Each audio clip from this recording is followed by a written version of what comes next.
Boa noite, pessoal. Muito prazer. Meu nome é Diego Henrique, eu sou diretor administrativo e financeiro da UFMG Consultoria Júnior.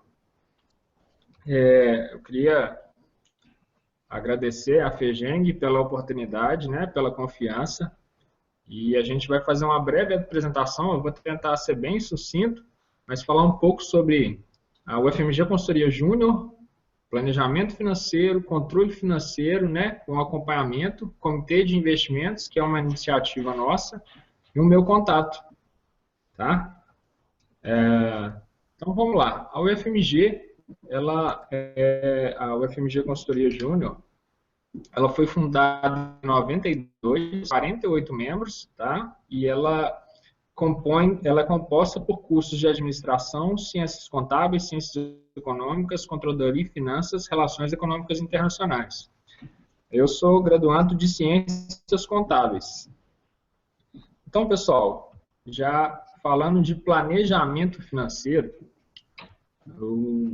que eu acredito que, assim, sendo bem cirúrgico, que é a parte mais importante para ter uma gestão sadia dentro da EJ, eu queria falar aqui como que eu faço, né, esse planejamento financeiro, projetando primeiramente a receita.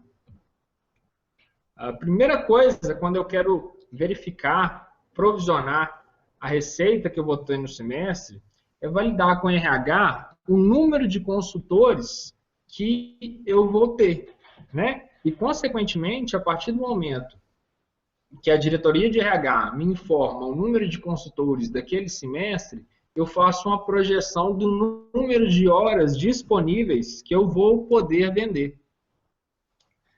A partir do momento que eu tenho um montante de horas disponíveis para a venda, para me fazer a projeção, eu faço a subtração desse montante das horas que eu já vendi.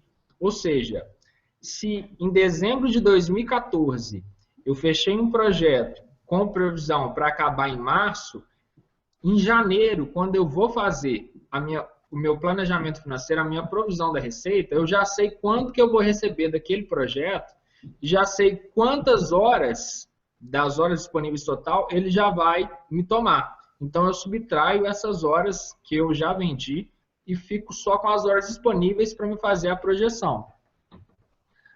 Depois de eu ter esse número de horas disponíveis para vendas, eu valido com a diretoria de projetos quanto dessas horas disponíveis ela estima vender. Então, por exemplo, se eu tenho 100 horas disponíveis, dessas 100 horas já foram vendidas 40 horas, eu tenho 60 horas disponíveis.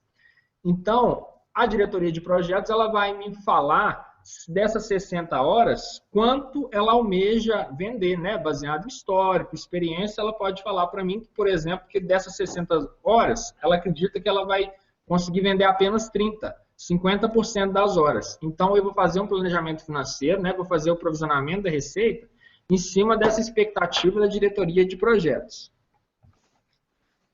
A partir desse montante de horas e quanto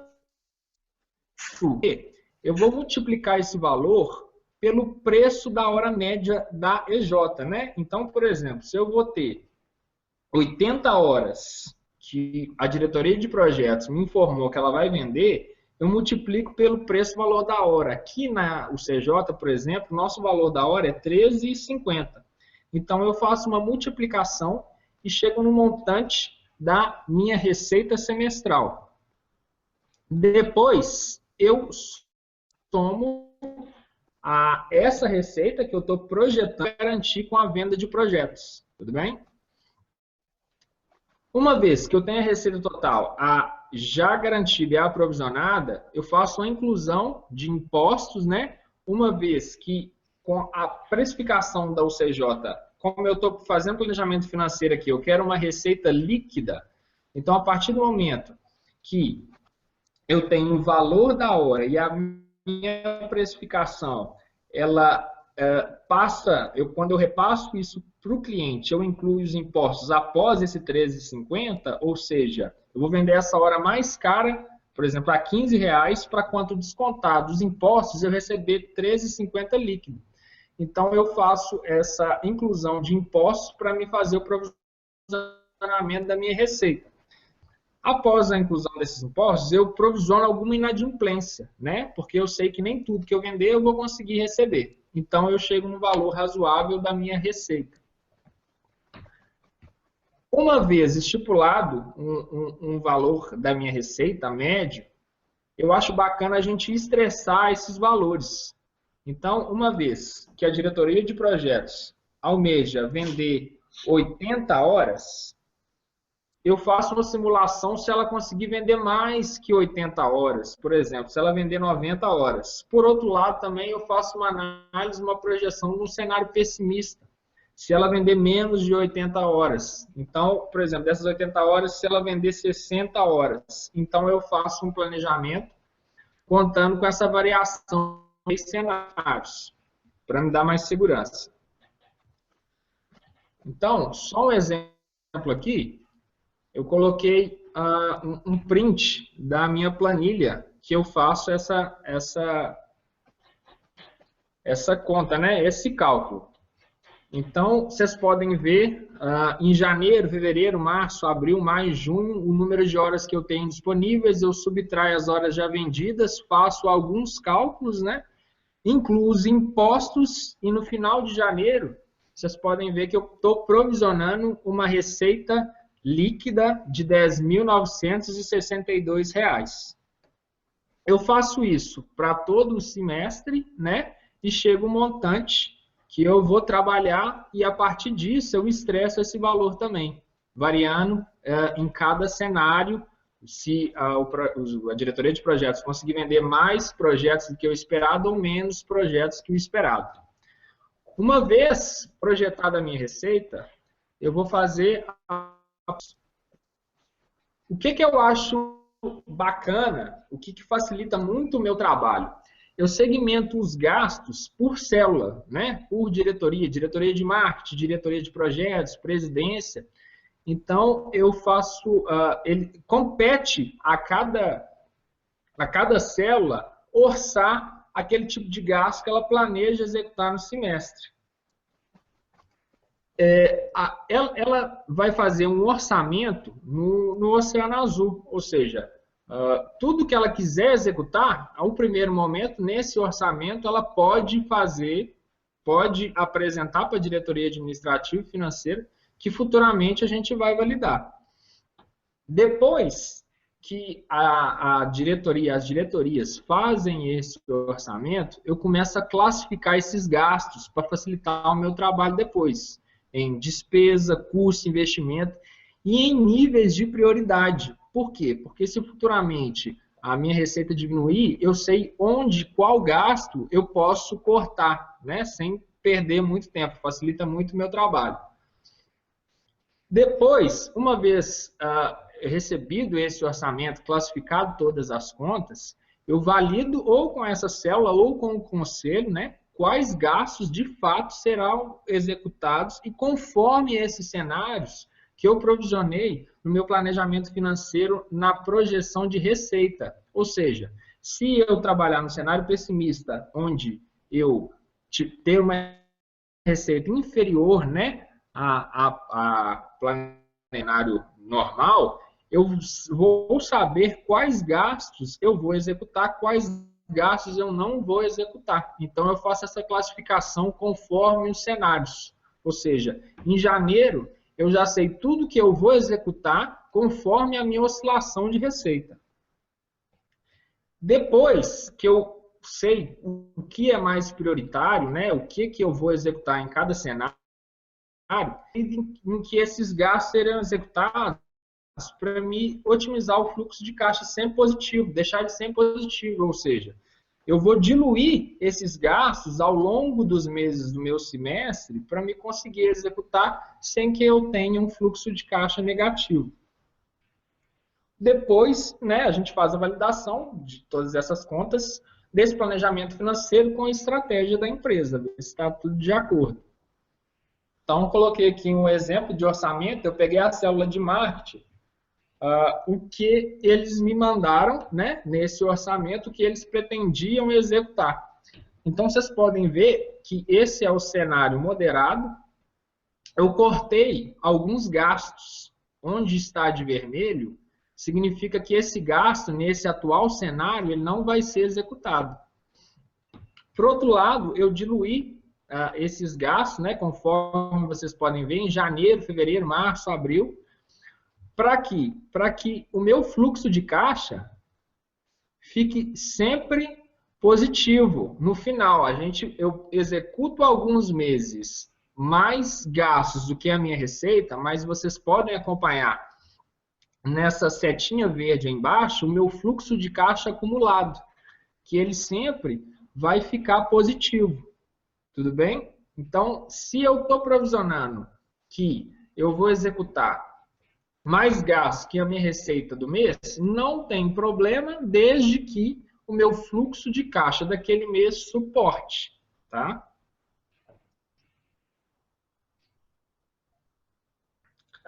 E para ter um controle financeiro, pessoal, a gente tem que não só planejar, né, mas acompanhar todos esses gastos ao longo dos meses, né, validando com cada diretoria se está tudo de acordo. Então, eu tenho uma planilha que facilita muito.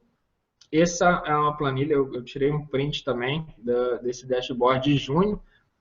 Como o mês ainda não acabou, alguns valores aí estão bem abaixo do planejado, mas a gente ainda vai executar. Mas isso me dá muito insumo para tomada de decisão. Então, eu acho bacana, né? Qualquer diretoria, assessoria financeira, ter uma planilha bem estruturada que vai facilitar muito, vai ganhar muito tempo na hora da tomada de decisão. Outra coisa importante, pessoal, além dos gastos que a gente controla, é a execução dos projetos que comprometem também a minha receita do semestre. Então, por exemplo, se no meu semestre eu tenho 1.000 horas disponíveis e dessas 1.000 horas disponíveis eu planejei executar 2 projetos, né, de 500 horas, se um projeto desse ultrapassar esse valor, no meu próximo semestre eu não terei mais 1.000 horas disponíveis para venda. Eu vou ter, por exemplo, se um projeto eu gastei 500 horas, o outro eu gastei 600 horas para executar, então eu sei que no meu próximo semestre eu vou subtrair, né, essas 100 horas que ultrapassou e eu vou ter 900 horas apenas disponíveis da 1.000 para venda, ou seja, isso vai impactar dentro da minha receita. Então, esse painel que eu estou compartilhando com vocês, né, que a gente chama aqui de curva S, é para a gente validar o andamento do projeto para me verificar se minha hora vendida está de acordo com a hora atual. Por quê? Porque se eu demorar para executar esse projeto, a minha receita no final, né, do semestre ela vai diminuir. Por quê? Porque eu vou ter menos horas disponíveis devido a esse atraso. Então, todo projeto que a gente executa aqui dentro da UFMG Consultoria Júnior, a gente faz esse acompanhamento quinzenal, né, e procura sempre que tiver atraso, tomar medidas para evitar, né, para conseguir mitigar esses atrasos para não receita do semestre. E sempre, pessoal, que vocês fizerem um planejamento financeiro, é muito importante que vocês deixem uma gordurinha, né, para qualquer imprevisto, vocês deixarem, nunca gastarem mais, né, do que a receita. Então, por exemplo, às vezes um valor legal, né? Você construir uma reserva e guardar aí ao longo do semestre 10% da sua receita, né? Até vocês atingirem um valor que vocês julgam razoável para ter garantir a perpetuidade da empresa, porque é muito comum a EJ passar por crises, alguma coisa, alguns problemas que vai impactar tanto o caixa que o fluxo de caixa daquele mês não será suficiente para arcar com todas as contas. Pensando nisso, pessoal, eu queria falar de uma iniciativa que a UCRJ tem. Por quê? Porque a gente tem uma reserva, né, para justamente garantir isso daí, e a gente viu ao longo do tempo que essa reserva, esse dinheiro que estava parado para garantir, né, essa sustentabilidade da empresa, estava sendo corrido pela inflação, né, e estava deixando de capacitar membros. Então a gente resolveu montar uma iniciativa para fazer uma aplicação desse montante que a gente tinha guardado, a fim de maximizar essa reserva, tá legal? E desenvolver membros através do contato com o mercado financeiro. E esse desenvolvimento, ele agrega muito no conhecimento financeiro do pessoal, no planejamento financeiro, a gente nos projetos de estudo de viabilidade econômica, custo de capital, a gente aprendeu muito e replicou para todas as nossas práticas da nossa EJ. A gente tem pouco tempo, eu vou falar então, né, só rapidinho dessa iniciativa, a gente tem também uma lâmina que a gente acompanha, da repasse para os membros, mas eu acho legal as EJs aí, quem tiver interesse, tiver essa reserva aí, né, toda EJ tem que ter para se precaver, ter uma iniciativa que, além de maximizar essa reserva, pode desenvolver esses membros também através desse contato com o mercado financeiro. Pessoal, meu tempo já está acabando, mas eu gostaria aqui de deixar o meu contato. Qualquer dúvida que vocês tiverem, né, vocês podem me mandar um e-mail, pode ligar para o CJ, será um prazer receber vocês aqui. E fico à disposição, tudo bem? Um abraço. Oi, pessoal.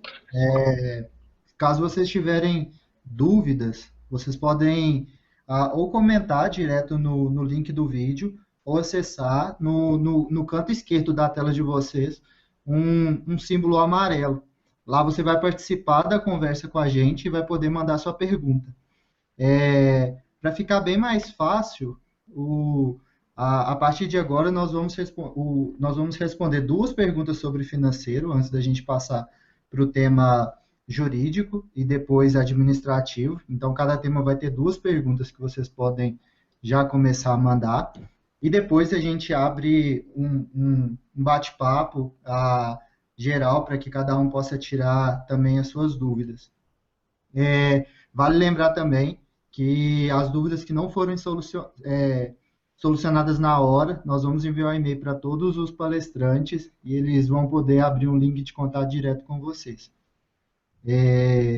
Então, a primeira dúvida sobre financeiro, a Débora Lara, de São João del Rei, ela está perguntando que o curso dela não é um curso genuíno de gestão e eles têm uma dificuldade para começar a questão do planejamento financeiro.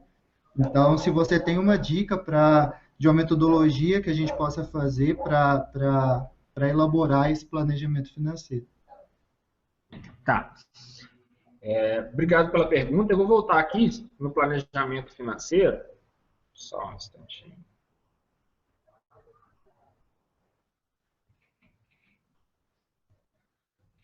Pessoal, eu acredito que a parte mais crítica do planejamento financeiro seja a projeção de receita.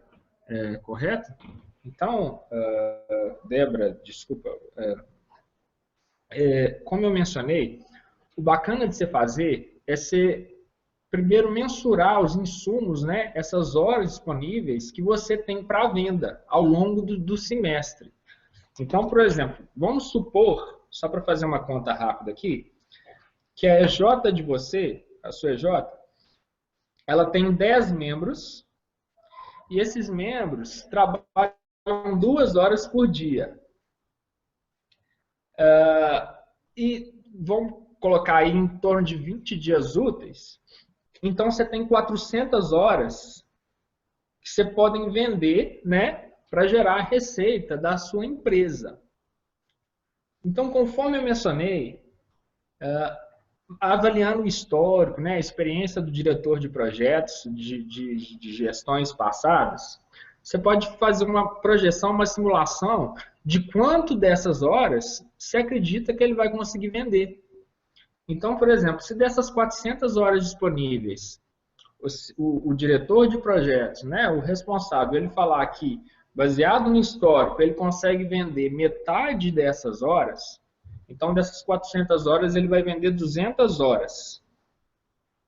Dessas 200 horas, você multiplica pelo valor, não sei se o valor hora da sua EJ é fixo, aqui na Na UCJ ele varia um pouco também, mas eu multiplico pela média, né, o valor padrão.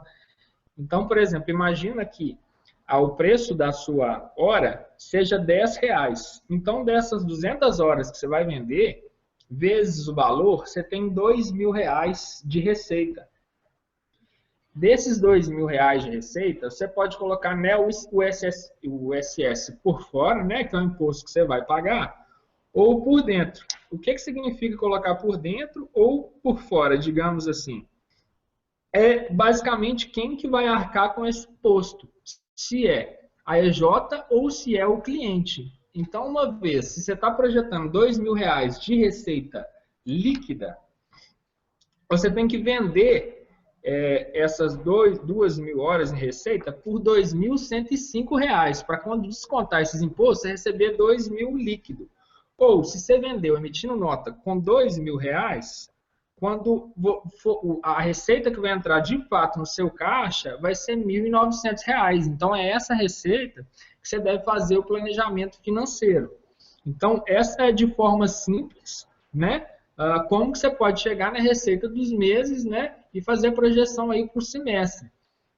Se você tiver dificuldade, algum problema mais com cálculo, igual você falou assim, na experiência, tenta fazer esse planejamento financeiro trimestral, né? Fazer essa projeção aí pelo menos trimestral. O outro ponto que eu acho que você não pode deixar de desconsiderar é a inadimplência, né? Porque, querendo ou não, às vezes algum cheque pode voltar e se você contar de fato com aquela receita, você pode ter um impacto, né, um fluxo de caixa negativo que vai comprometer as atividades das EJs. E o resto, para te ajudar, igual eu falei, é muito importante você envolver toda a diretoria para fazer esse planejamento dos gastos, esse orçamento. E você, como diretora da Enfim ou como gestora, você que vai controlar, ou seja, se uma vez planejado os gastos daquele semestre, o diretor, né, quiser executar outros gastos pretendidos, você tem que negociar com ele. Por exemplo, se ele quis, igual dar o exemplo aqui no caso de marketing, se ele acha importante a camisa que eu cortei, e ele quer executar a camisa, eu falei assim, não, tudo bem, então a gente vai trocar a camisa pelo PowerPoint que você quis comprar, né, pelo PPT. Então a gente faz essa substituição de gasto para não variar o meu fluxo de caixa no final do semestre. Tudo bem?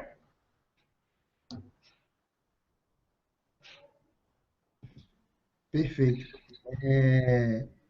Por último, tem uma pergunta que eu acredito que seja bem parecida, mas pertinente. A, a Ana Luísa, da Bahia, ela relatou aqui uma dificuldade que eles têm justamente bem parecido com, com, com, com o que você disse. O que ela falou foi o seguinte, que na EJ dela, eles normalmente fazem um planejamento anual, ou seja, considerando todos esses gastos, mas que às vezes com oscilações dos projetos e tudo mais, ela não consegue cumprir. Ela perguntou se tem se você conhece ou pode dizer alguma maneira para fazer com que eles consigam priorizar e tudo mais esse tipo de gasto. O nome dela é Ana Laura, ela é da Bahia. Ana Laura, obrigado pela pergunta. De fato, a dificuldade de quando a gente faz um planejamento financeiro anual, é muito difícil a gente ter uma assertividade muito grande. Tirando que nesse intervalo, né, anual, às vezes a gente tem troca de gestões semestrais, algum diretor que entra, a estratégia da empresa que muda, ou a partir do momento que você faz também o planejamento financeiro anual, você ingessa muito gasto, né? Então, você tem essa dificuldade, porque a partir do momento que aparece uma oportunidade, você vai querer gastar gasto e no final das contas você vai tomar muito tempo, né? E vai comprometer o seu controle, que é a dificuldade que eu acredito que você tenha.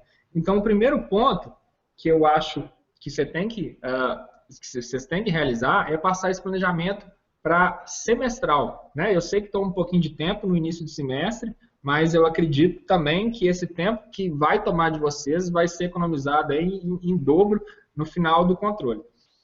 A outra coisa é que a diretoria ela tem que ter uma consciência muito grande, né, para a execução desse controle. Às vezes convém, eu não sei como é a estrutura de vocês aí, o que, que eu faço aqui quando, por exemplo, eu fiz um planejamento financeiro e o presidente, né, que eu sou subordinado, ele resolve executar algum gasto que não estava planejado. A nossa estrutura fala o seguinte, tá? O que, que a gente define para a gente realizar o nosso planejamento financeiro? Uma vez aprovado o planejamento financeiro do semestre e validado pelo conselho, qualquer gasto que a gente executa, ele tem que ir pelo conselho. Ou seja, até a presidência, se ela quiser executar algum gasto que não estava planejado, ela vai ter que ter a obtenção da validação do conselho, mencionando anteriormente. Se a gente vai executar com algum gasto, a gente vai tirar de outro lugar. É você sempre fazer essa troca, né?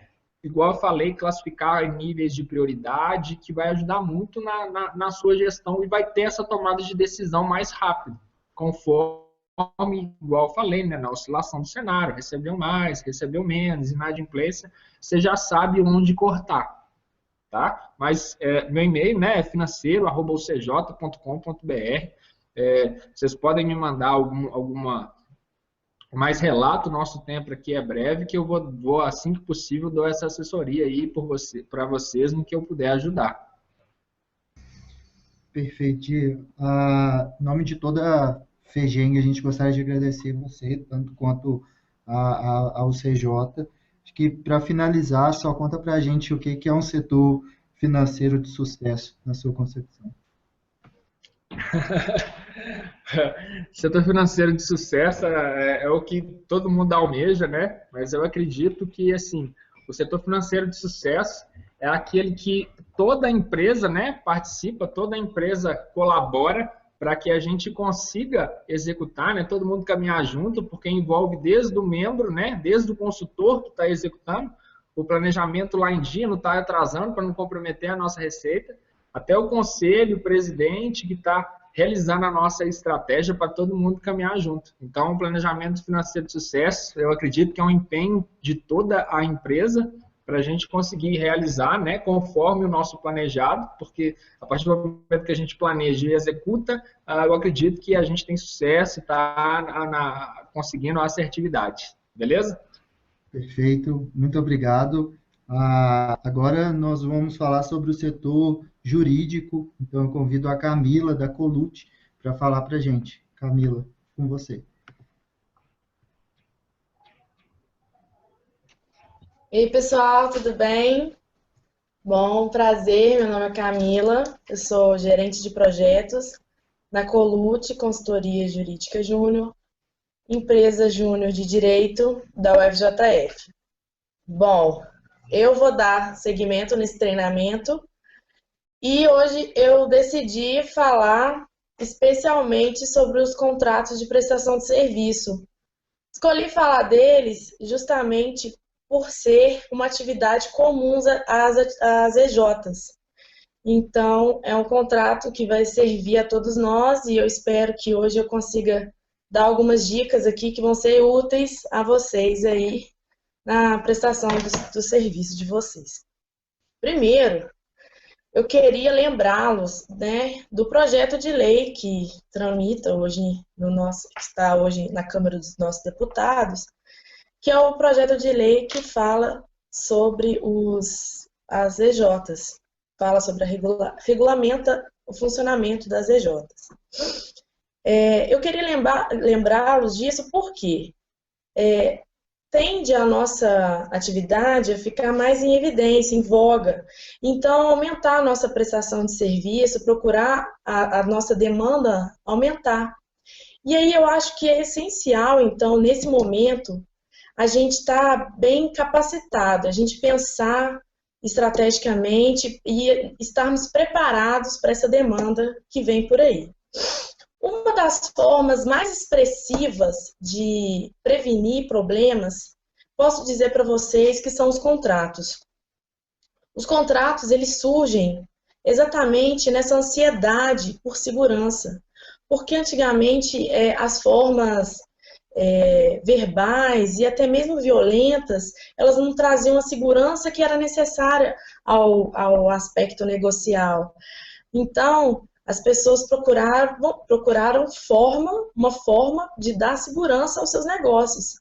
Ou seja, o contrato é fruto da procura por segurança. Então, o que evidencia o quanto ele pode ser útil nessa questão. Uma coisa que eu gostaria de falar para vocês sobre o contrato é que ele tem o condão de proteger e materializar a autonomia das partes. Quando você contrata, a sua vontade, ela se torna lei entre você e a parte que você está contratando. Claro, tem que seguir alguns requisitos legais, algumas outras formalidades, mas, no mais, ela torna lei entre vocês dois, de modo que a lei processual, a lei civil, ela vem e ainda te dá ferramentas para garantir que aquela sua vontade seja seguida. Então, isso é muito interessante, ver o quanto a vontade dos contratantes ela é forte, ela se torna lei, né? Isso é bem interessante. Mas, para isso, o contrato tem que ser um contrato bem redigido, um contrato bem elaborado, um contrato bem pensado. E não é preciosismo falar isso, não. Porque o contrato, quando ele não tem alguns requisitos, alguns tópicos, ele não cumpre o seu fim, que é proteger. Então, separei alguns pontos aqui que eu acho que é essencial na elaboração de um contrato de prestação de serviço, vocês terem em mente. Primeiramente, o contrato ele tem que trazer situações que são imprevistas. Por mais que pareça contraditório, prever situações imprevistas, é muito importante você trazer essas situações imprevistas, mas de modo que você dê tratamento a elas. Uma situação de um caso fortuito, de força maior, por exemplo, você vai ter a possibilidade de dar um tratamento a isso. E quando você dá esse tratamento, você evita que a outra parte burle esse contrato, porque você vai dar uma situação, sempre você vai dar uma saída para cada obrigação dentro daquele contrato. E não vai existir um momento, por exemplo, em que a pessoa, não, mas isso não constava no contrato, então não tem que cumprir. Não, o contrato ele vai ser pensado em cada item, até mesmo nos imprevistos. Claro, você não tem que colocar colocar situações em concreto, mas você tem que dar tratamento às situações que são imprevistas, colocando até mesmo penalidades, indenizações, se for o caso. Outra coisa que eu acho que também é muito importante falar para vocês é a redação do contrato. Isso é muito importante, pessoal. Assim, não é preciosismo, não é um capricho escrever de forma assim, de forma clara, de forma objetiva. Isso é necessário, isso vai resguardar o seu negócio. Por quê? Ainda existem, né, nós EJs também, alguns serviços que nós prestamos, que esses serviços são considerados como relação de consumo. E vamos supor que você tem um contrato, e nesse contrato, uma cláusula, ela não está com uma redação muito boa, está com uma redação truncada, você não consegue entender muito bem o que é aquela cláusula, o que aquela cláusula quis dizer. Se você está numa situação que essa relação é uma relação de consumo, o Código de Defesa do Consumidor, ele prescreve expressamente que quando houver uma cláusula que ela tiver uma interpretação truncada e houver dúvidas nessa interpretação, essa cláusula vai ser interpretada em favor do consumidor.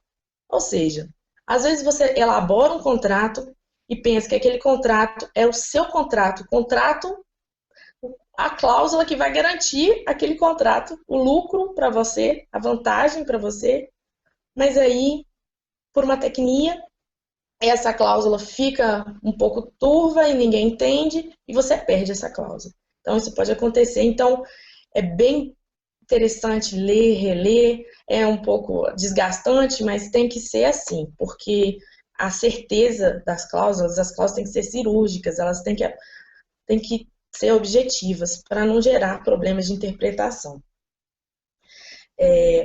Outra coisa que eu queria falar é, quando vocês forem elaborar um contrato de prestação de serviço, existem tópicos que não são, assim, obrigatórios, mas eles são interessantes e fazem com que o seu contrato seja efetivo. Por exemplo, o prazo. Pode acontecer de você, tá? Você, o pessoal da sua J, se reúne, tá? Fazendo um contrato, elaborando um contrato, e aí, por uma eventualidade, passa batido e vocês esquecem do prazo. O que pode acontecer com isso?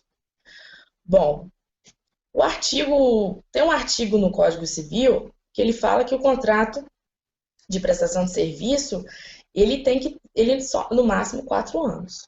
Ou seja, se você escreve um contrato pensando que ele vai ter mais de 4 anos, ele automaticamente já se transforma em 4 anos. Além disso, se você não coloca o prazo nesse seu contrato, significa dizer que você não tem vontade de permanecer nesse contrato. É mais ou menos isso que a lei dá a entender. Porque você dá a possibilidade da outra parte desistir desse contrato. Uma mera denúncia, que a gente chama de denúncia, né? Um mero aviso. Por exemplo, você contrata o contrato que é o contrato da gestão, por exemplo, aquele contrato que vai ser muito importante para vocês. E, por uma eventualidade, não se coloca o prazo. Durante a execução desse contrato, a outra parte pode simplesmente falar, não nos interessa mais. Ela pode fazer isso, porque vocês esqueceram de contemplar o prazo nesse contrato. Então, é interessante. Também é interessante trazer, interessante e quase um requisito, a questão da retribuição. A retribuição é o valor do contrato, aquilo que o contratante paga à pessoa contratada. Isso é muito comum em ajustes verbais, né? Mas pode acontecer também de uma elaboração de um contrato, isso passar batido, você esquecer de pôr o valor, a retribuição. Em contrato verbal, que é mais comum. E aí fica aquele disse-me-disse sobre o preço, o quanto você vai pagar, o valor da retribuição, e na hora de receber, não se sabe. Você pensou um preço, a outra parte pensou outro preço, qual o preço que vai ser? O Código Civil, a lei, ela responde que vai ser um preço por arbitramento, o valor vai ser arbitrado de acordo com o lugar e com os costumes. Eu posso dizer para vocês que isso é um artigo muito aberto e que pode gerar muitas discussões. Eu, aqui em Juiz de Fora, posso achar que um serviço tem um preço. Uma pessoa, lá em Belo Horizonte, por exemplo, pode ter um consenso diferente do meu. E isso é legítimo, porque o Brasil é muito grande e a diversidade. E aí, você vai perder tempo, você vai perder, às vezes, dinheiro só para saber qual o valor. Não seria muito mais fácil você acertar aquilo com a pessoa, escrever no contrato, a pessoa assina aquele contrato? Então, isso é interessante também, não esquecer do valor da retribuição.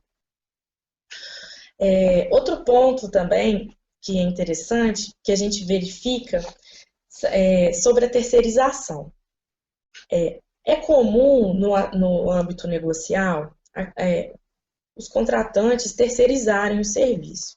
Isso é muito comum em questão de tempo, em questão de financeira, às vezes é vantajoso. Só que no contrato de prestação de serviço, se você não contempla a possibilidade de terceirização, significa dizer que você está vedando a terceirização. Significa dizer que só aquela pessoa, quem assinou o contrato, é que vai poder executar esse contrato. Então, às vezes, imagine só, você contrata e você já pensa em, não sei, terceirizar por conta da demanda da sua diretoria, mas aí não consta isso no seu contrato, e a outra parte fala assim, não, você que vai executar. Isso pode gerar um transtorno em cadeia dentro da sua EJ. Então, é interessante também, na hora de elaborar o contrato, contemplar a possibilidade de terceirização.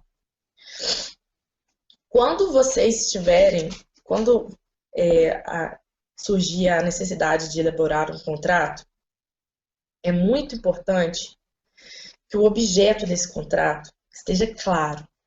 O objeto é para que aquele contrato foi celebrado. Por que aquelas duas partes se uniram e celebraram aquele contrato. Isso tem que estar de forma inequívoca no contrato. Inequívoca também deve estar as obrigações de cada uma das partes. Por quê? Pode acontecer de o objeto estar de uma forma meio duvidosa e as obrigações também não estarem de forma clara. Pode acontecer de a pessoa que você contrata, ela entender, a lei civil fala isso, entender que você contratou para todo tipo de serviço.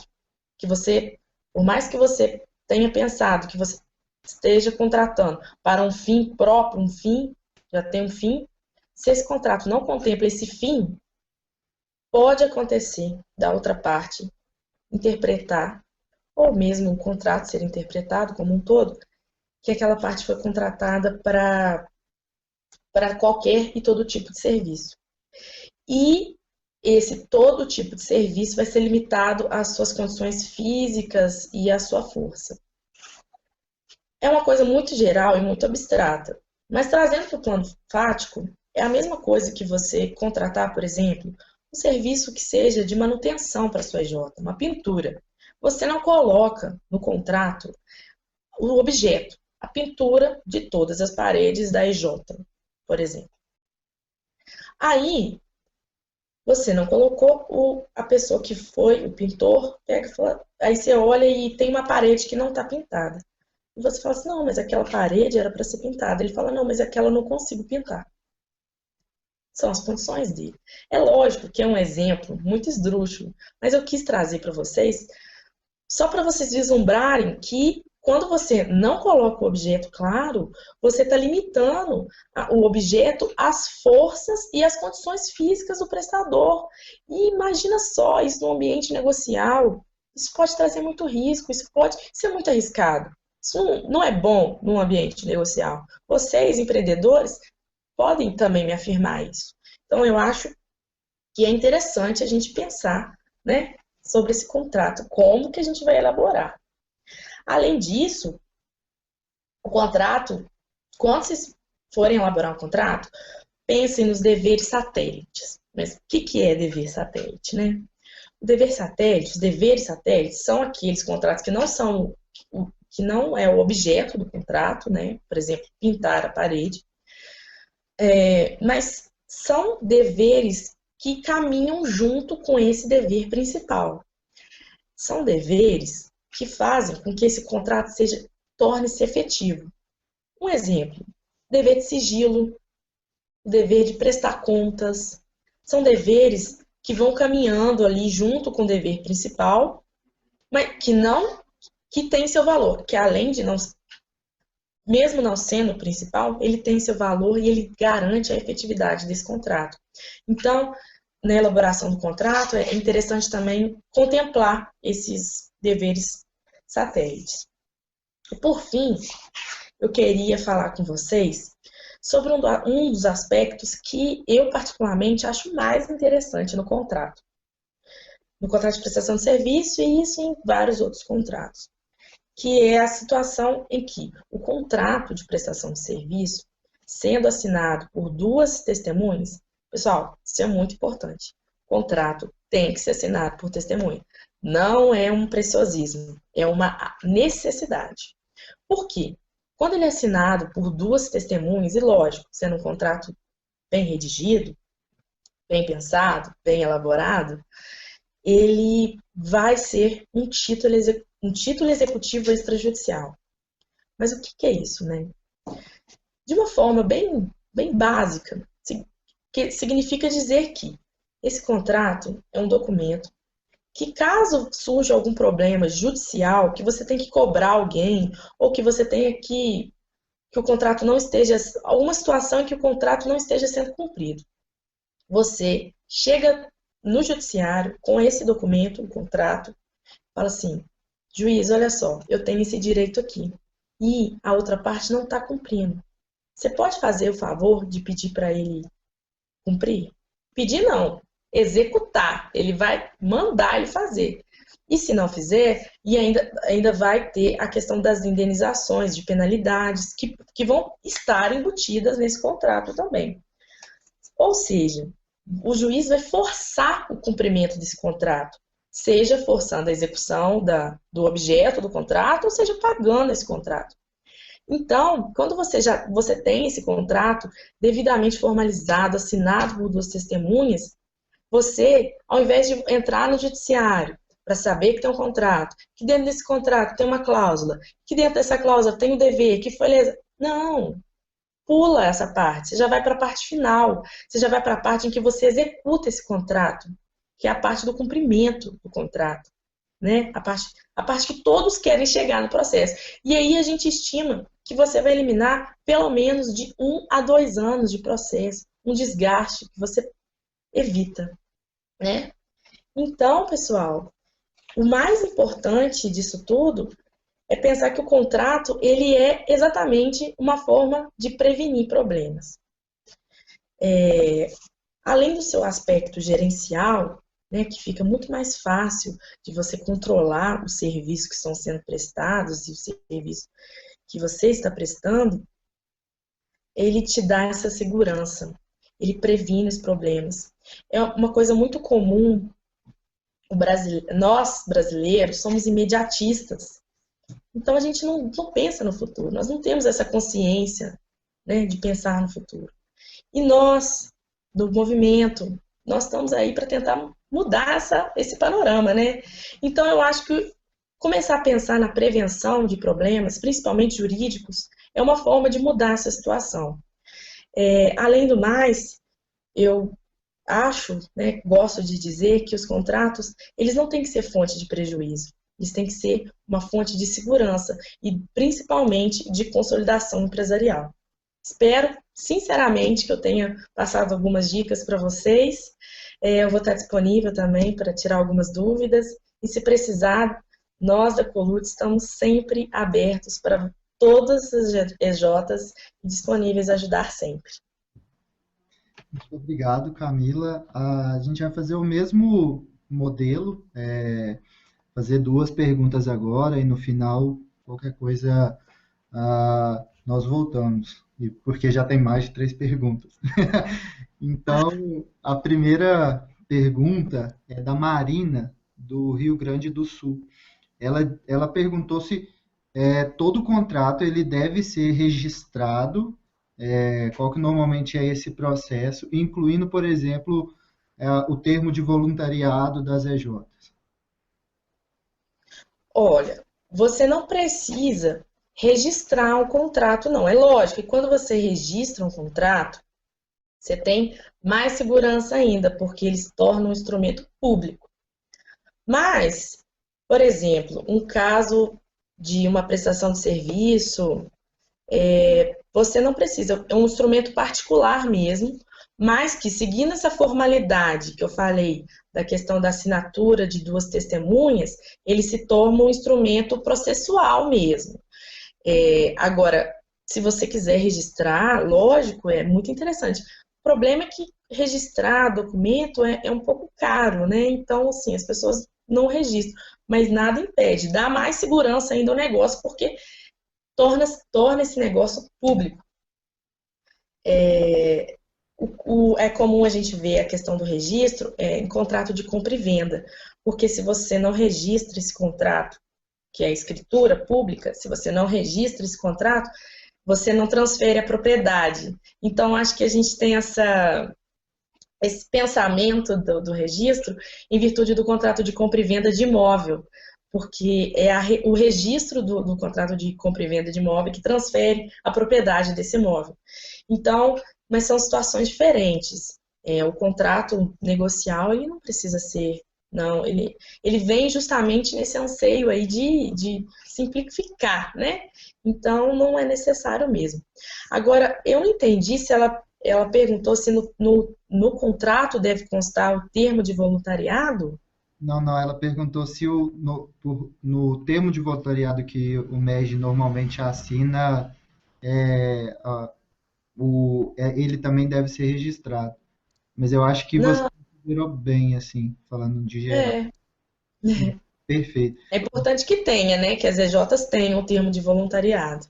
Não, perfeito. Continuando também com o tema termo de voluntariado, o Ronan, do interior de São Paulo, ele queria saber em relação justamente esse serviço de voluntariado, principalmente entre a EJ e o aluno, ou também a gente pode estender entre a EJ e o professor, é necessário que todas as atividades que eles vão exercer sejam envolvidas em minúcias, ou é necessário abarcar alguma outra atividade de forma geral? Não. O termo de voluntariado, ele segue um requisito da lei do serviço voluntário, né? Ele serve só para não ter, para as instituições que têm esse serviço voluntário, para elas não terem problema em reconhecimento de relação trabalhista, alguma coisa nesse gênero. Mas o termo é um termo simples, é o termo que é utilizado pelas EJs mesmo, em que ambas as partes assinam e que deixa inequívoca que aquela relação é uma relação de prestação de serviço, né? Sim, involuntário. Você não precisa descrever as atividades, assim, parece que ele quer. Senão você teria que atualizar sempre esse termo, né? Então, não tem essa necessidade, não. Perfeito, Camila. Nós temos outras dúvidas. Se ao final do treinamento nós tivermos algum tempinho, a gente volta. Se não, qualquer coisa a gente manda por e-mail. Tá Agradecer. certo, eu vou estar sempre disponível. Perfeito. Agradecer você e a Colute. Sem dúvida, torna mais claro para a gente o entendimento da legislação e ficou fantástico para todo mundo que está ouvindo. E aí, para finalizar, queria que você também falasse para a gente o que é um setor, um setor jurídico, né, de sucesso para você. O setor jurídico é o setor que previne problemas. Como eu disse, nós ainda temos essa mentalidade imediatista, essa questão de litigar sempre, e isso não está com nada. O interessante mesmo é dar trabalho, dá você pensar em situações, mas o mais importante é isso, é você prevenir os problemas. E principalmente, não tentar não judicializar todas as questões. Uma coisa é ser jurídica, outra coisa é ser judicial. Acho que isso a gente tem que ter isso em mente. Parar de tentar levar tudo para o judiciário. Vamos resolver de forma jurídica, mas não judicial. Eu acho que isso faz com que um setor jurídico tenha sucesso. Obrigado. Tá? Nós vamos passar para a parte administrativa. E para falar da parte administrativa, nós convidamos a Roberta, da SECO. Roberta, se você estiver pronta, pode começar.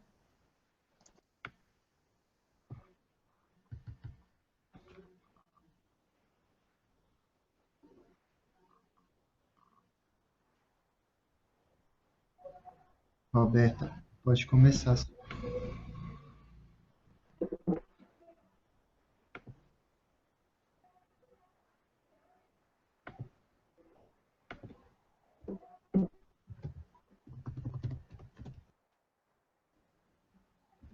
Boa noite, pessoal. Meu nome é Roberta e eu sou diretora de AFJ da SEC Consultoria Contábil e eu vim aqui apresentar para vocês a parte administrativa e como que a parte administrativa contribui para construir um setor de AFJ de sucesso. Primeiramente, eu vou colocar para vocês o que o membro dessa área desempenha. O membro dessa área auxilia nas atividades rotineiras e no controle da gestão financeira. Coordena atividades administrativas financeiras, também planeja, organiza, dirige e controla. E as principais funções administrativas são primordiais na área, né? O planejamento.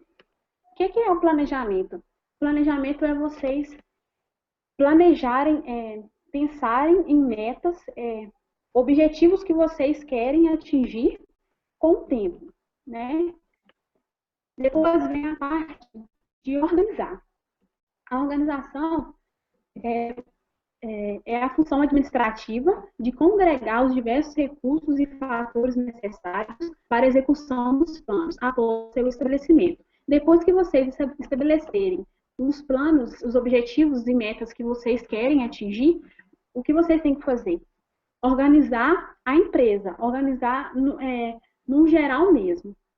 Logo em seguida, vocês vão dirigir, que seria alocar os membros, principalmente da diretoria de AFJ, para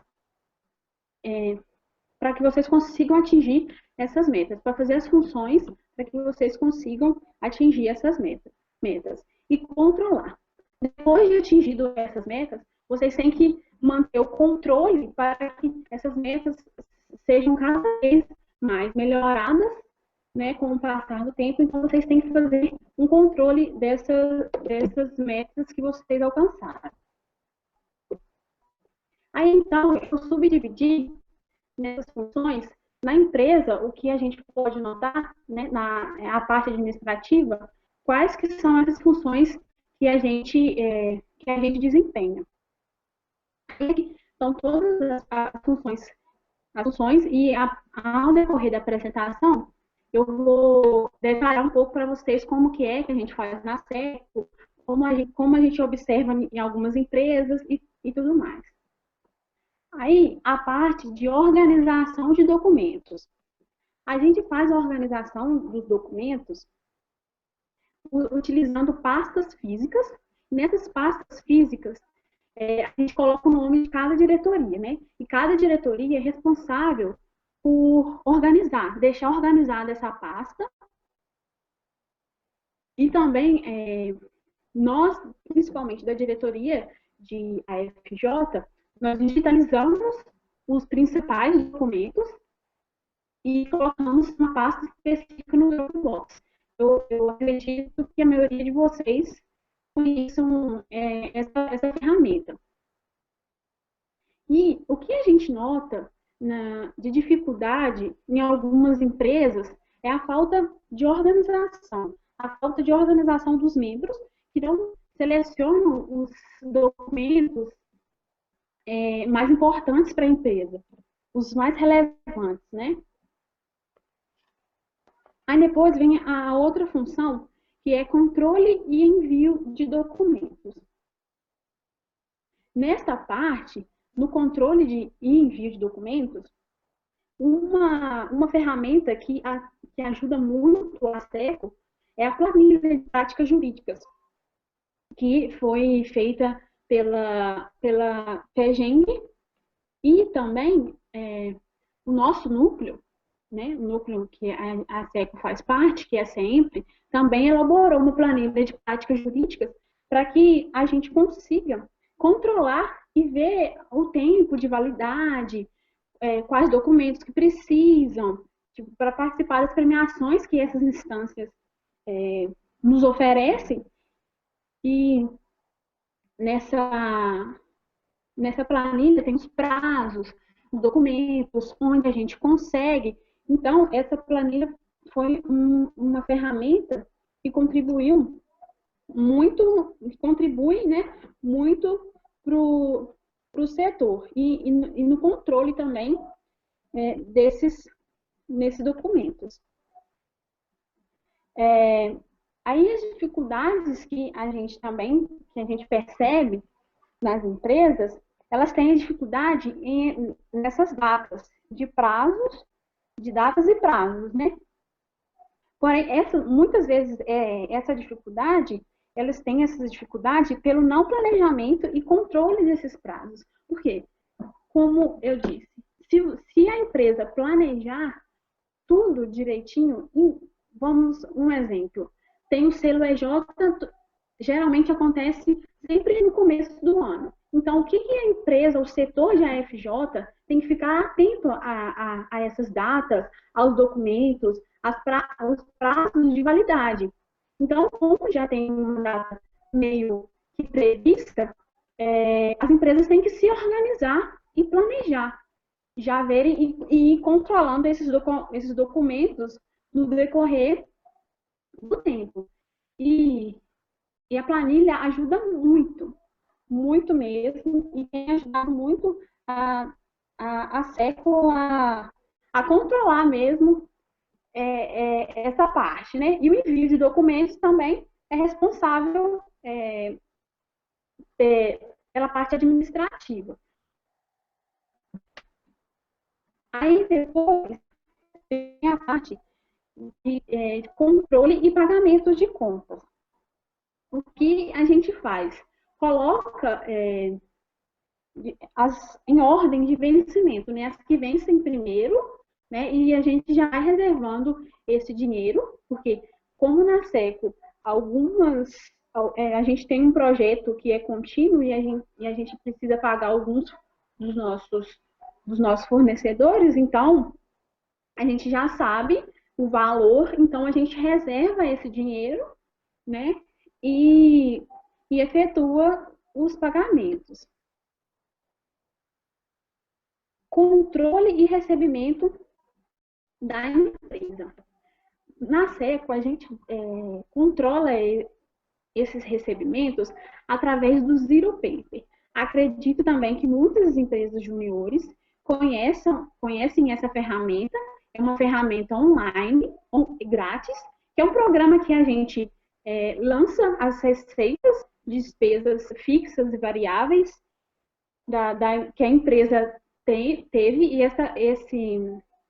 esse programa é muito simples, tem uma utilidade bem bacana para a gente lá na SECO. A gente utiliza muito esse programa. Vocês vão ver também para uma outra função, que é da parte administrativa. A gente utiliza muito esse programa. Aí a parte do controle nesse programa seria que lá dá para a gente descrever e ver quais as empresas que estão nos devendo, né? Vamos dizer assim.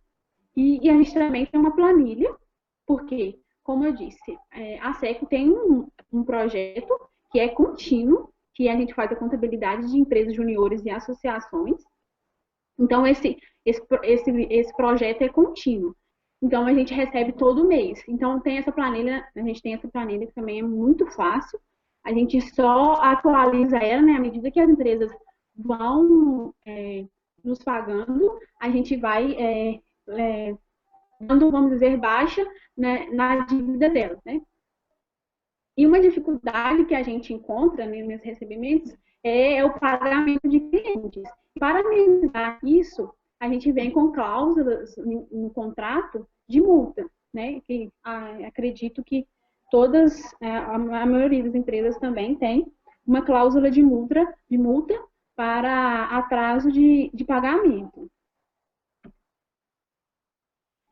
Logo em seguida, vem o controle e envio de notas fiscais para o contador. Qual é qual a função da parte administrativa nesse controle e envio de notas fiscais para o contador? A parte administrativa tem a função de cobrar as notinhas dos membros da empresa, né, que tiveram gastos relacionados com a empresa, que tiraram dinheiro do caixa da empresa. Então, a gente tem que fazer essa cobrança de separação e envio mensalmente para o contador, que no caso a gente, né, não envia porque a gente tem esse projeto, então a gente que faz a nossa contabilidade. A gente, assim, um membro específico da diretoria de AFJ, que é responsável por isso. E a gente faz a cobrança, né, para enviar para o contador mensalmente. E quais são as dificuldades que a gente tem, que a gente vê e observa muito nas empresas juniores? Muitas não enviam para o contador as notas fiscais mensalmente. E isso prejudica o trabalho do contador, porque ele vai lançar mensalmente. Aí que eu já, né, ouvi casos de empresas que pegam as notinhas, todas as notinhas do ano inteiro e levam para o contador. E aí isso dificulta o trabalho dele. Isso pode atrasar a entrega dele da DRE, do balanço, do livro diário para vocês. E isso também, consequentemente, isso prejudicará no envio do selo, porque se vocês demoram em dezembro para entregar, demoram, né? Esperam, vamos dizer, acumular as notinhas para entregar para o contador, ele vai ter um trabalho maior e corre o risco dele não conseguir entregar até janeiro, que começa a coleta dos documentos necessários, né? Por exemplo, para o selo.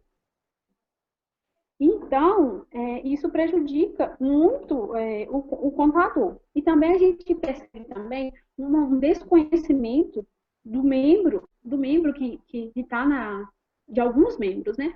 Que está na diretoria de FJ, que eles desconhecem os documentos necessários que eles devem pedir para o contador, quais documentos que são de responsabilidade deles, onde que eles conseguem,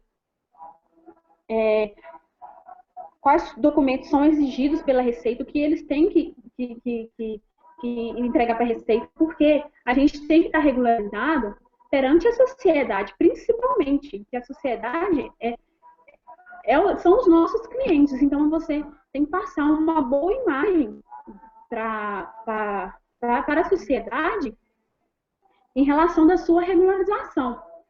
E a gente vê a dificuldade de alguns membros que entram, principalmente os novatos que entram na diretoria, o desconhecimento de quais documentos que eles precisam, qual a relação deles que eles têm que ter com o contador, porque a maioria dos documentos que são emitidos pelo contador, então, muitas vezes esse desconhecimento dificulta algumas participações, por exemplo, no selo EJ. A elaboração e apresentação do relatório financeiro. Essa parte da parte administrativa, elaborar e apresentar. Porém, os dados que vai vir nesse relatório financeiro, que são as receitas, as despesas, que serão apresentadas para os membros de toda a empresa, são gerados pelo financeiro. O financeiro nos fornece essas informações, né? Quais foram as receitas, as despesas, os investimentos que a empresa teve naquele período e repassa para o que é responsável pela parte administrativa. Este elabora e apresenta esse relatório. E esse relatório, nós na SECO, fazemos esse relatório através do Zero Paper, que foi o programa que eu citei anteriormente. Esse programa ele é muito simples e de uma utilidade muito grande, principalmente, né, na elaboração desses relatórios financeiros. Ele gera tudo em gráfico, com a descrição do que foi gasto. É um programa muito bom. Uma dica para se tem alguma empresa que não conhece esse programa, talvez, né, possa se adaptar a ele. E a gente elabora essa apresentação e faz a apresentação na reunião geral. E então, eu gostaria de compartilhar com vocês, são algumas, eu falei para vocês, algumas funções que é da parte administrativa, porque a parte administrativa é, né, como dizer, uma parte do setor todo de FJ. Essas atividades que a gente faz, complementando com as demais, que já foram citadas pelo financeiro e pelo jurídico, ajudam a gente construir um setor de AFJ. E vou compartilhar com vocês como a parte administrativa ajudou e ajuda a SECO a construir um setor de AFJ de sucesso. Bom, essa parte, eu vou falar um exemplo que foi a parte da reestruturação desse setor na empresa, né? A minha antiga diretora, né, ela sempre me contou, desde quando eu entrei na empresa, ela sempre me contou essa história, que quando ela era gerente, né, e a diretora dela, elas percebiam que o setor de FJ era meio que largado, né? Meio que largado, não era organizado e tal. E aí, o que elas fizeram? Elas tinham metas e objetivos que elas queriam, na sua gestão, cumprir. Então, vocês vão ver as principais 4 funções nesse exemplo que eu vou falar para vocês. Que são as funções de planejar, organizar, dirigir e controlar. O que elas fizeram? Elas queriam conseguir que a SECO fosse regularizada perante a sociedade, principalmente por a gente ser uma empresa de contabilidade, né, meio que a gente tem uma obrigação de ser uma empresa regularizada. Então, para passar uma boa imagem para os nossos clientes.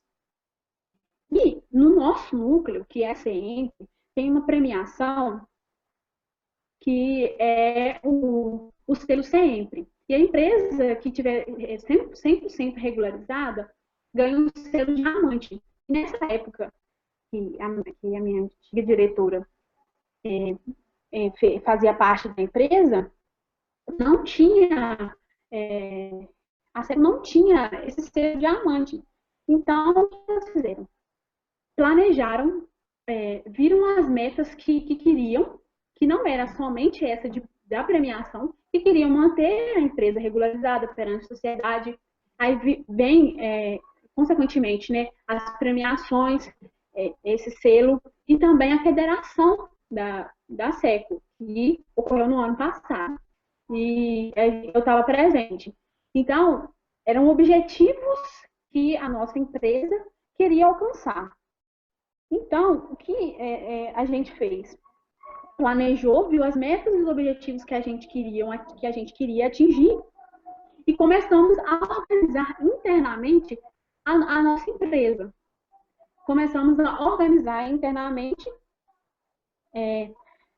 a nossa empresa e o papel fundamental do contador, que foi esse vínculo que a gente criou com o nosso contador, que é um conselho que eu falo para vocês, que tem um vínculo, que vocês procurem ter um vínculo muito bom com o contador de vocês, que vocês não terão, vamos dizer, que quase que problema nenhum para conseguir manter a empresa de vocês regularizada.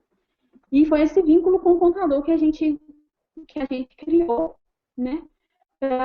E aí a gente foi buscar conhecimento, quais são, como eu disse, né? Quais eram os documentos que eram de responsabilidade do contador, qual era de nossa responsabilidade, onde a gente ia procurar, o que a gente tinha que fazer para conseguir esses objetivos, essas metas que a gente queria alcançar. E essa relação com o contador foi de extrema importância, porque assim tivemos, né, como eu disse, o conhecimento necessário dos documentos, corremos atrás para consegui-los, né? Então, mas aí o que a gente fez? Direcionou, né, os membros da diretoria que seriam responsáveis por, por cada função, né, vamos dizer assim, por cada função que teria que desempenhar para conseguir alcançar esse objetivo. E corremos atrás, tal, de tudo que estava pendente, né? E conseguimos regularizar a SECO 100%.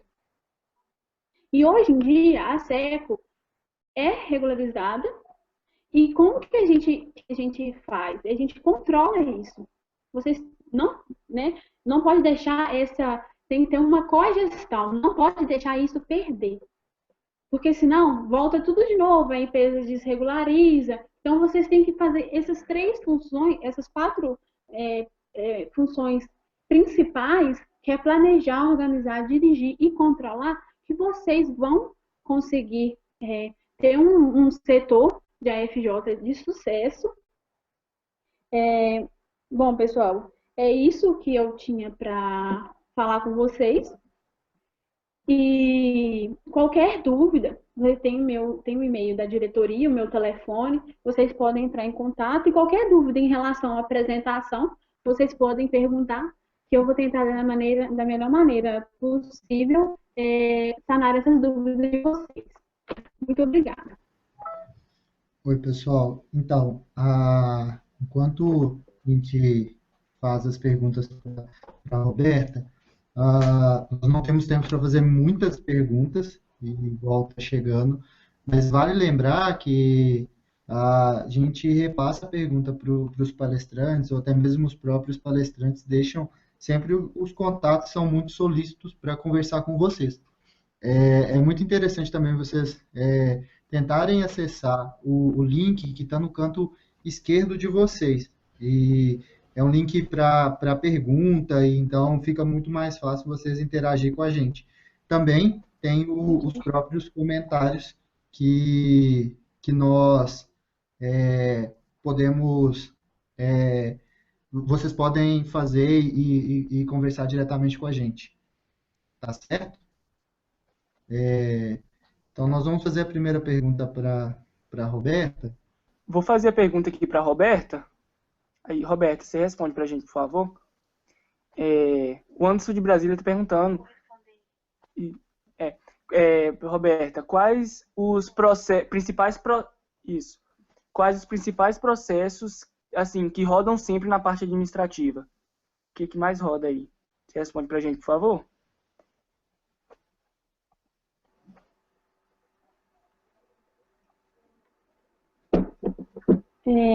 Quais os principais processos que rodam na parte administrativa?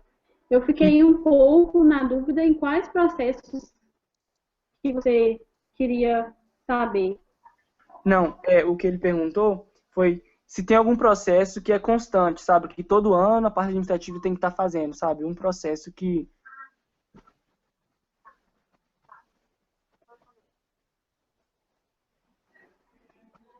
Bom, os processos que são constantes da parte administrativa é esse controle e envio de documentos que, geralmente, as empresas federadas participam dessas premiações para que a empresa se mantenha regularizada. Então, esses processos são esse controle e envio que acontece, né, todo ano de documentos. E também tem os processos que são, que acontecem todo mês, que é o controle de recebimentos da empresa, o controle de envio de notas fiscais, o controle e pagamento de contas, igual na SECO, temos projeto contínuo, então todo mês a gente tem que pagar, né, os nossos fornecedores. Entendi. Obrigado. Entendi, sim. A próxima pergunta é da Nayara, de São João del Rei, que ela diz bem assim: na em EJ temos dificuldade de fazer controladoria dos gastos e planejamento nos projetos. Ou seja, caso o membro tenha alguma alimentação ou até um gasto com transporte para o projeto, como que deve ser feito esse controle? Tá, mas isso é na parte administrativa?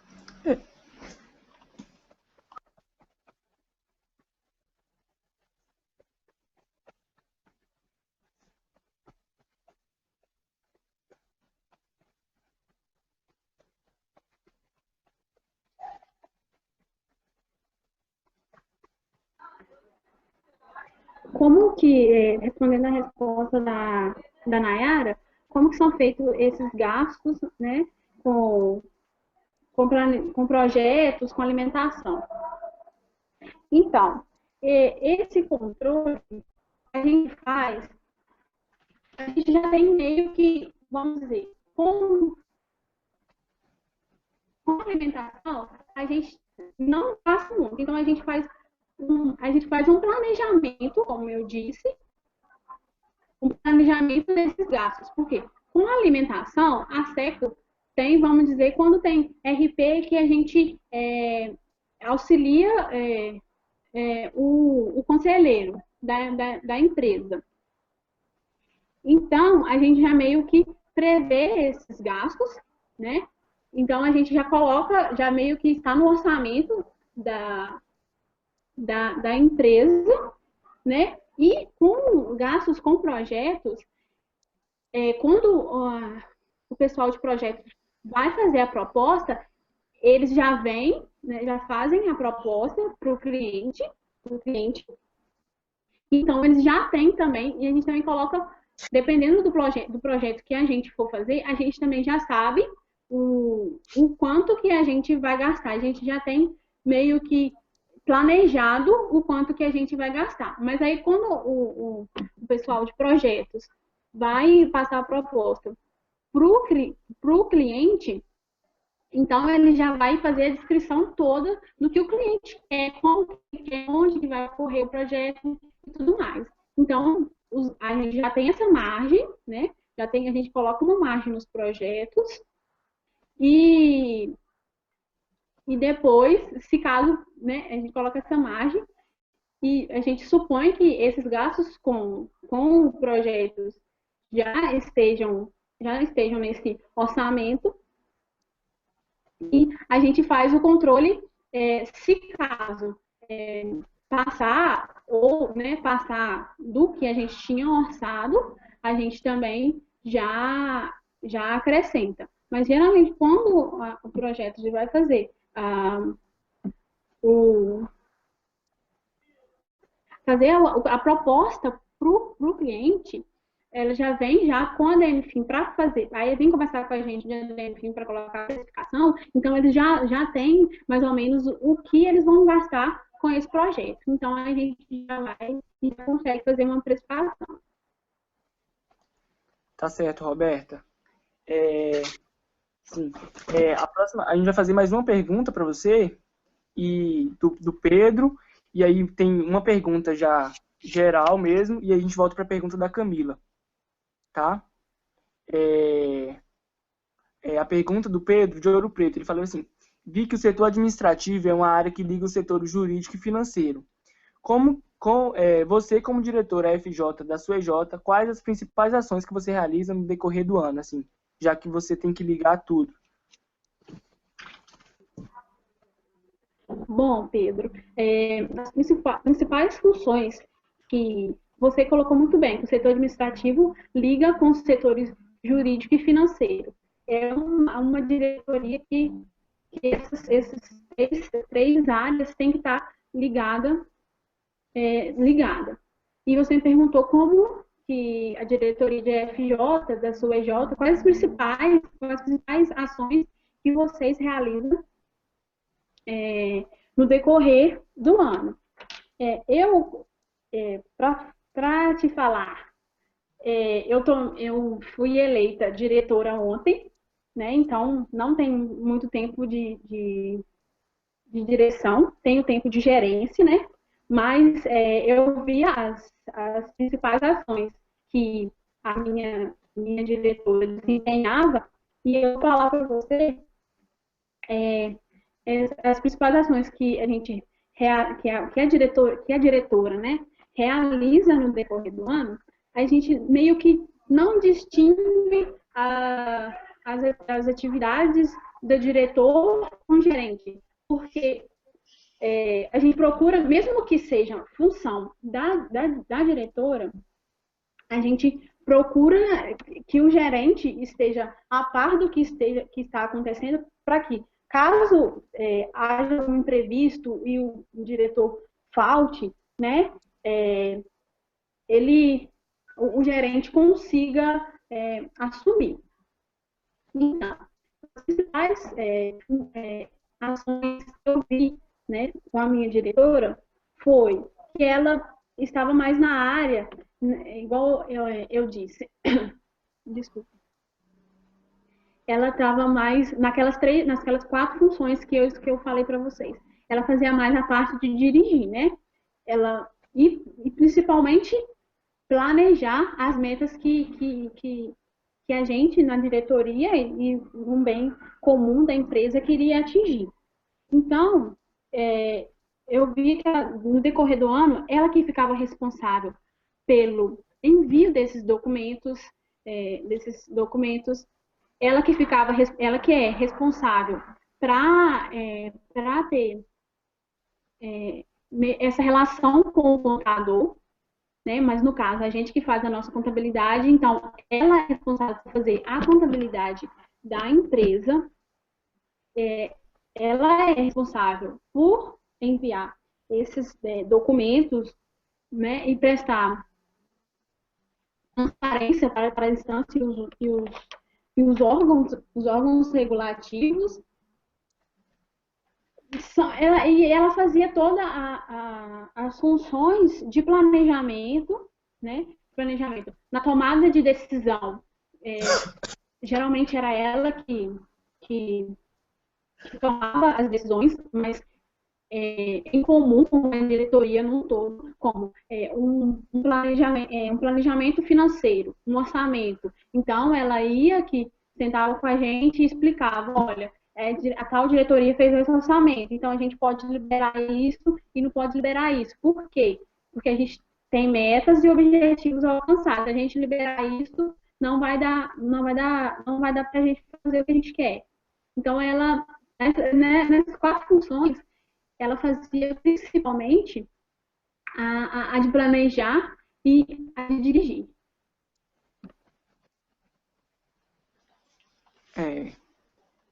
Roberto, a última pergunta, assim, para a gente fechar, uma pergunta que acho que eu gostaria de escutar de você. E, assim, na sua opinião, como que é um setor FJ de sucesso? Que a gente gostaria de saber a sua opinião para a gente. O que é um setor FJ de sucesso? O que é para mim um setor de AFJ de sucesso? Eu acredito que um setor de AFJ de sucesso tem que estar, essas 3 áreas têm que estar muito ligadas uma com a outra, né? Uma que meio que depende da outra, e a interação e a comunicação entre os membros dessa diretoria, a curiosidade dos membros dessa diretoria e a sintonia tem que ser muito grande para que não haja perca de informações, para que uma empresa que esteja regularizada, por exemplo, continue sempre regularizada. Com o passar do tempo, né, que muda os membros da empresa, essas informações não se percam, né? Que o membro, para ter um setor de FJ de sucesso, o membro tem que ter essa visão, esse planejamento, essa organização, tem que ser um membro organizado, né? Que tem o poder, não é o poder de dirigir, tem a habilidade em dirigir, né? Situações, tomar decisões, e seja um membro que, com certeza, se ele for organizado, com certeza ele vai conseguir controlar as metas que foram alcançadas pela empresa. E como eu disse, eu acho, na minha opinião, no setor de AFJ de sucesso, os membros dessa diretoria, principalmente, têm que estar em sintonia e tem que ter uma curiosidade em relação, como eu disse, em saber mesmo quais são os documentos, quais são as nossas funções, ter uma relação boa com o professor, que auxilia muito, com o contador, principalmente, né, na relação, principalmente na regularização jurídica, e ter curiosidade mesmo em querer aprender mais sobre essa diretoria. Eu acho que é isso. Roberta, muito obrigado. Agradeço a você e a SECO pela disponibilidade. Então, gente, para fechar, nós vamos fazer as duas últimas perguntas para a Camila. E aí, as outras perguntas, assim como tem perguntas para o Diego, para a Roberta, e também nem todas da Camila a gente vai conseguir sanar nesse momento, eu peço que justamente envie para a Coordenadoria de Conhecimento, que o e-mail é conhecimento@fegeng.org.br. Então, Camila, para a gente dar prosseguimento, nós temos uma pergunta do Ronan, de São Paulo. Ele falou que quanto à pontuação das cláusulas serem cirúrgicas, né, para que não haja dúvida quanto à interpretação igual você está falando sobre essa possibilidade de intervenção do ônus da prova, ele queria saber se é a cláusula que é prevista no CDC ou alguma coisa parecida, assim.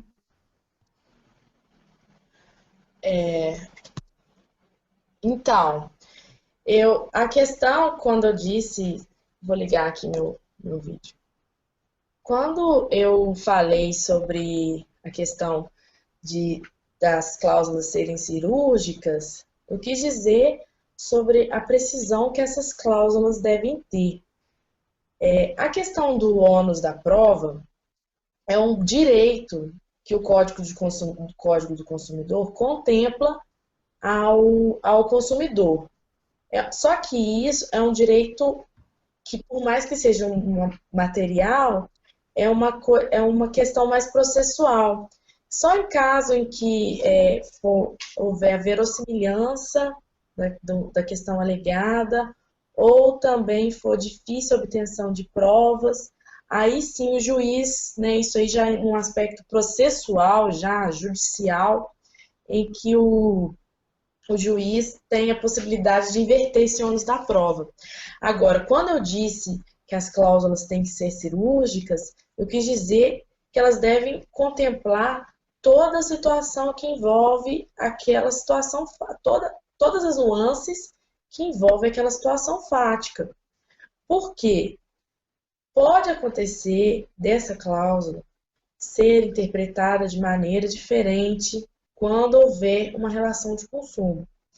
E se essa cláusula for interpretada de maneira diferente, se houver discordância e aí, portanto, houver um litígio, aí, quando esse contrato for levado ao judiciário, pode acontecer de inverter-se o ônus da prova. Não que eles não estão ligados, assim, diretamente ligados, mas quando eu disse da questão das cláusulas serem precisas, é porque o que faz um contrato ser um contrato bom é a redação. Além do conhecimento, lógico, mas não adianta nada se você sabe, mas se você não consegue contemplar todas as nuances de uma situação. Você tem que ser claro, preciso na elaboração desse contrato. Espero que eu tenha respondido a pergunta. Pessoal, é isso.